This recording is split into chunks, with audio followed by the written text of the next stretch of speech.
এক সাহাবীকে জিজ্ঞেস করছে, আপনি বলেন তো নবী কেমন? উনি বলছে কাসিমুল ওয়াজহ।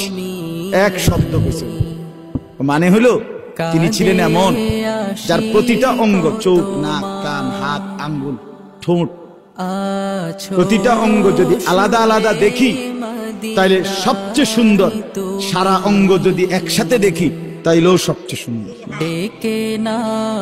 তিনি এমন। আরেকজনকে বলছে আমনে কোন, আরেক সাহাবী আমনে কোন তো নবী কেমন? উনি বলতেছে আমি কইতাম না।